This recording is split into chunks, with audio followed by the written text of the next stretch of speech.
It was just past dawn when I heard the crunch of tires on gravel outside my lake cabin. At first, I thought it was the delivery guy dropping off supplies. But when I peeked through the blinds, I froze. 4 men in dark tactical gear were moving fast toward my porch. No badges, no marked cars. Nothing official about them except the fake patches stitched onto their vests. My stomach dropped. Something about the way they scanned the area told me they weren't here to protect anyone. They were here for me. This cabin wasn't just a weekend getaway. It was my escape from the constant noise and stress back in the city, a place I'd built with my own hands over 2 summers. But there'd been trouble brewing with the HOA for months. Petty fines, strange threats, and endless letters about WHO. And endless letters about Ness. A while a song, lass. I say Mali, me and me Sef. Like it out, I've said Sef, with my regelves. My Malef, my lef. Malesk sip, my wive, my males. We are Sared, we are why so wide. By we so why it to me. By why we all, we so sagwad. We so I is da it zikat kusit it's at secret to cat sit be spike kai pathai sai da it's spaghetti kai at it's kasitit at a lip at it's priestic is it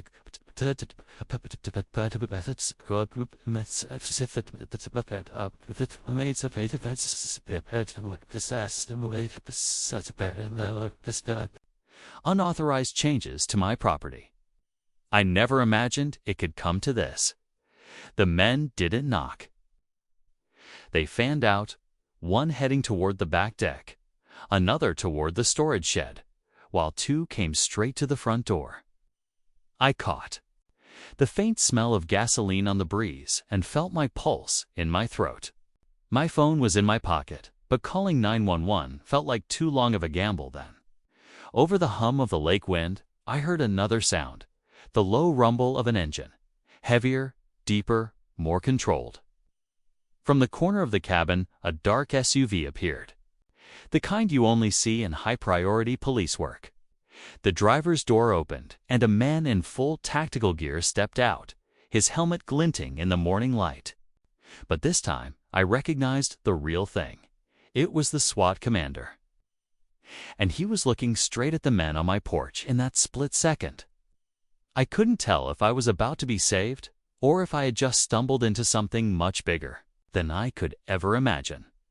The SWAT commander didn't move right away. He just stood there, scanning the scene like he was piecing together a puzzle. The fake cops froze too, glancing at each other in a way that told me they hadn't planned for this. My hands tightened around the edge of the window frame. I still didn't know if the commander was here for me, for them, or for something else entirely, to understand how I ended up in that moment. You'd have to know about the months leading up to it. The HOA had always been strict, but it turned strange after last winter. First, there were the warning letters about non-compliant exterior materials on my cabin, even though I had the paperwork to prove everything was approved. Then came the fines for unregistered watercraft because of the old canoe tied to my dock. It was almost laughable at first, but the tone of their messages shifted. They started showing up in person. A man in a blazer knocked one night, saying he was authorized to inspect my property for safety violations. He didn't have any ID. I shut the door.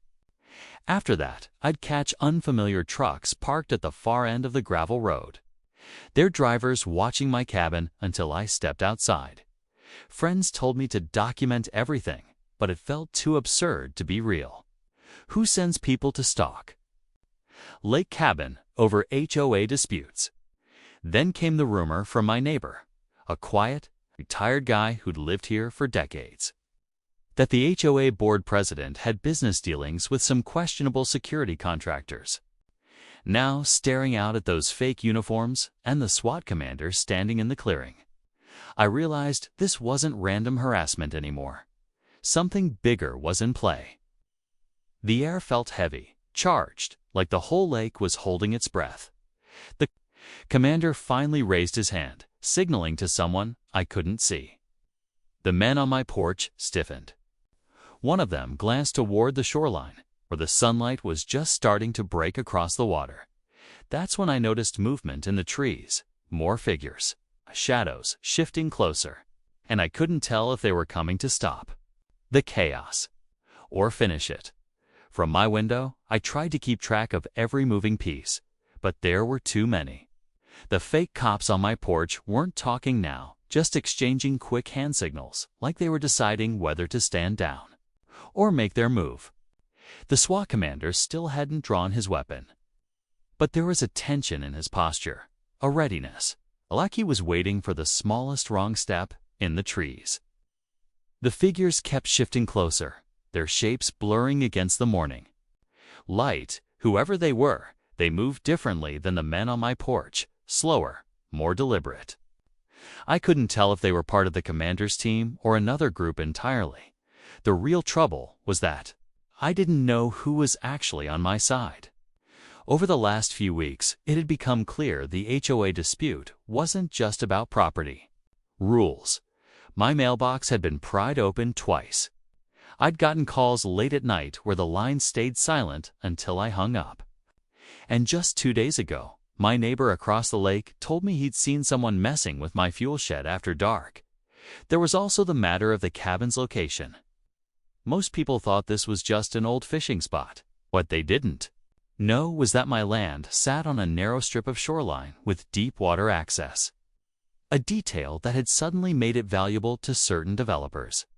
The HOA board had been pushing to buy me out for months, and I'd refused every offer. Now, seeing these men smelling gasoline in the air, I wondered if this was their way of ending the conversation. The SWAT commander took a step forward, his voice low but sharp. I couldn't hear the words, but whatever he said made one of the porchmen grip his rifle tighter. The others glanced toward the tree line, the same place I'd spotted those shadows. Somewhere behind the cabin, twig snapped. It was close, too close. I ducked back from the window, my heart pounding. If someone was already behind me, it meant the standoff out front might just be the distraction. I held my breath, straining to hear past the pounding in my ears. The sound behind the cabin came again, slower this time, like whoever it was knew I was listening. My mind raced through possibilities. If someone had slipped around back, they could be cutting off my escape. The front was already locked in a silent standoff. The lake was too open, and the woods were crawling with figures I couldn't identify. The SWAT commander's voice rose slightly, sharp enough to carry over the water. One of the fake cops shouted something back, his tone aggressive, like he was trying to regain control. I risked another glance through the blinds. The commander had shifted his stance, one hand raised toward his earpiece. His eyes weren't on the porch anymore. They were on the tree line. That's when I realized the figures in the woods were moving faster now, fanning out in a half circle. The fake cops saw it too, and one of them barked orders toward the back of the cabin. My stomach dropped. Whoever was behind me wasn't just sneaking around. They were part of the plan. Inside, every instinct told me to move, but I felt rooted in place. The air smelled stronger of gasoline now, drifting in from somewhere close. My mind kept flashing to the shed, the deck, the old cedar siding, all of it dry as kindling. From the corner of my eye, I caught movement at the far end of the shoreline. A small boat had appeared, gliding almost silently toward my dock. It was too far to make out the driver's face, but the timing was too perfect to be coincidence. The commander suddenly stepped forward, his hand dropping to his sidearm. The men on the porch reacted instantly, weapons shifting. In the woods, the shadows froze, then surged forward. And then, from just beyond my back door, came the metallic click of something being set in place. The sound was so close, so deliberate, that it cut through every other noise.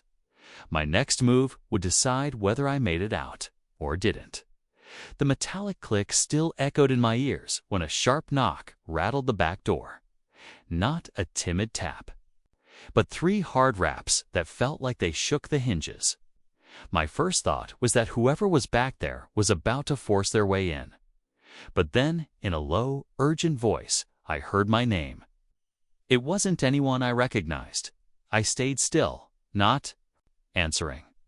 The voice came again, faster this time, saying they didn't have much time and that I wasn't supposed to be here today. That last part made my skin crawl. How could they possibly know my plans? I hadn't told anyone I was coming to the cabin early this week, through the thin curtain over the back window. I caught a flash of movement. Not tactical gear, but a worn brown jacket, the kind you'd expect on an old fisherman. Whoever this was, they didn't match the fake cops, the SWAT team, or the figures in the trees dot outside in the front. The tension was cracking. The SWAT commander had moved closer to the porch, and the fake cops were inching toward the edge of the deck, as if weighing their odds of making a run for it. In the woods, the shadows had stopped hiding altogether. They were closing in fast. The voice at the back door grew more urgent, telling me there was something under the cabin and that if I didn't move now, the whole place would be gone before anyone could stop it. My mind jumped to the smell of gasoline, the strange noises at night, the late-night tampering at my fuel shed.